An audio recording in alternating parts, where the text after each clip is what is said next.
let's go back to this how can I add value thing. I think that if you're That's young, simple, yeah.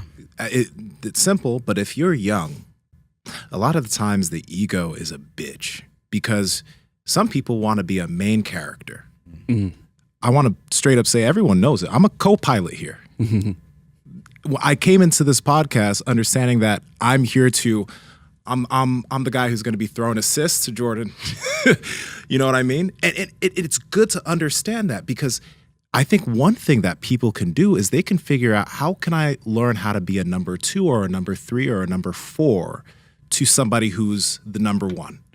A lot of people aren't okay with that. A lot of people want to always be the number 1. And that can get in the way of them being able to achieve a lot of shit. Yeah. But when I came here, when I came onto the podcast, I was like, man, I get to talk to a lot of cool people. I get to learn. Now my new job, the new thing that I get to do that I'm hungry for every day because I love reading and I love learning. Now I just do that shit and I come and I talk about it with people and I get to learn from people. But I was like, how can I be of benefit here, right? That's something that a lot of y'all can do. You can find people, if whether it's fitness, whatever, you come in, you're like, how can I add value? How can I be of benefit?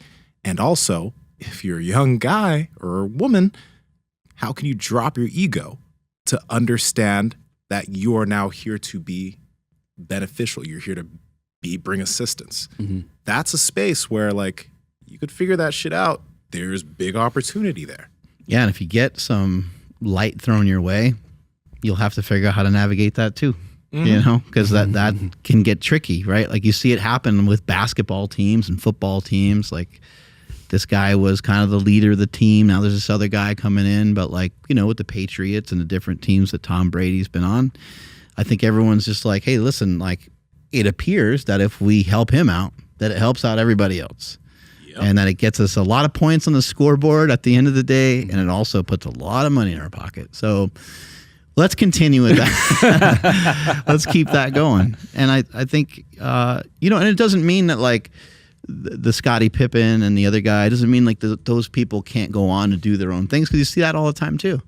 And that ends up being a success a lot of times. But it's important just to understand where you're at in your life and kind of, as The Rock used to say, know your role.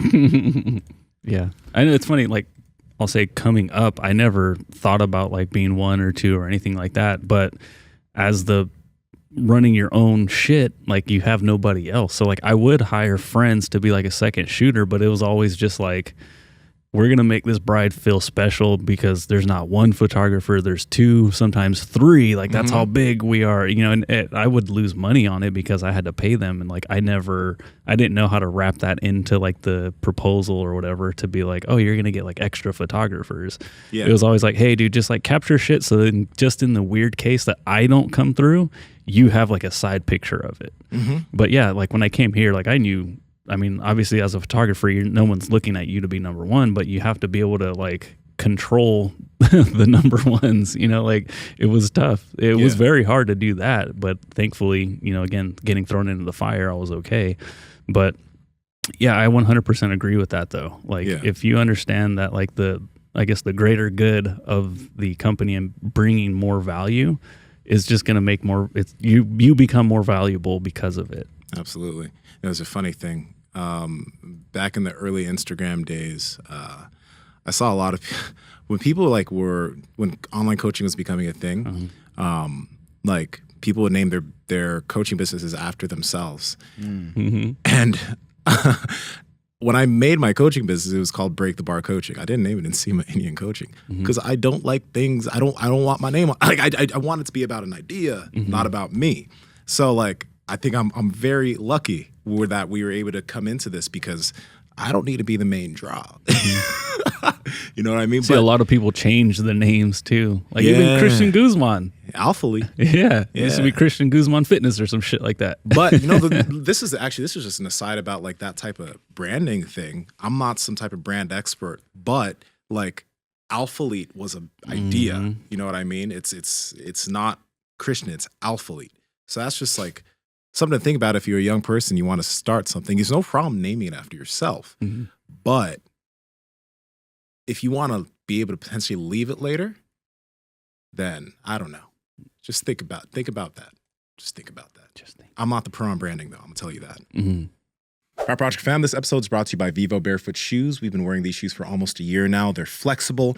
They have a wide toe box. They allow your feet to get connected to the ground, and they will make your feet stronger. And they don't look like shit like a lot of these other barefoot shoes. Andrew, how can they get them? For the best barefoot shoes on the planet, and they also look really, really good, head over to vivobarefoot.com/powerproject. At checkout, enter promo code PowerProject20 to save 20% off. Again, vivobarefoot.com/powerproject, promo code PowerProject20 to save 20% off. Links to them down in the description as well as the podcast show notes.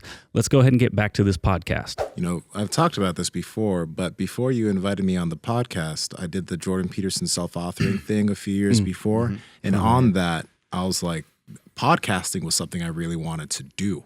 I wanted to figure out a way that I could, because I knew that, number one, YouTube would take a while. And I knew like I was working with people, but I was like, but the only people I'm able to affect or give this information to is the people I'm working with. And then like the few people on social that I had on the time, I think I had like maybe 15 or I don't know. When we started, actually I had 40, but like it wasn't a crazy amount of people.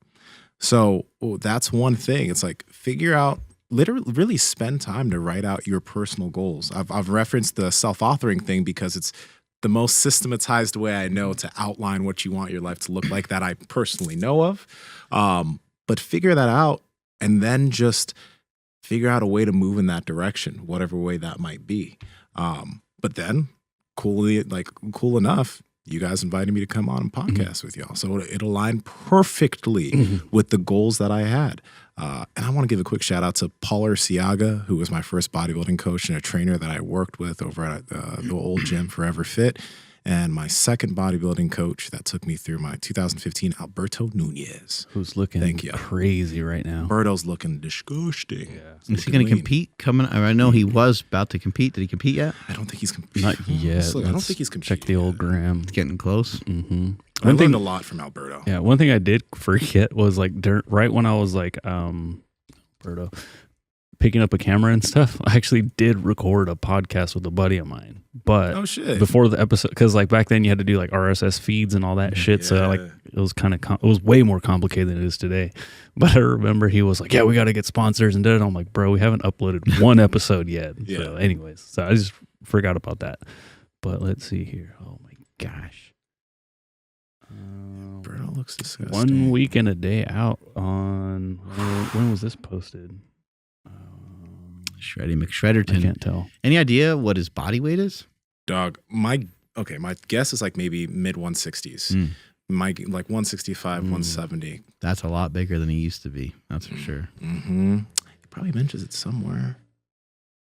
See any numbers? All right, so Natural bodybuilding. I love it because Alberto Nunez is that guy, man. He's that guy who's like, people think he's on so much shit, but he's just been putting in those hours every fucking I think day. the biggest difference is his back. Oh, his back's been huge though. Yeah. Like, I mean, yeah, his back is wild, but like Berto's had that shell. Like that was always his thing. When he goes like, you see that shit. When he goes like that. He's got 4 slices of pizza on his back. He's though. always Like, had that bam, turtle shell. Bam, bam. But I learned a lot from Alberto. He taught me a lot about like prepping people, and he gave me a lot of resources to learn how to help people diet and stuff.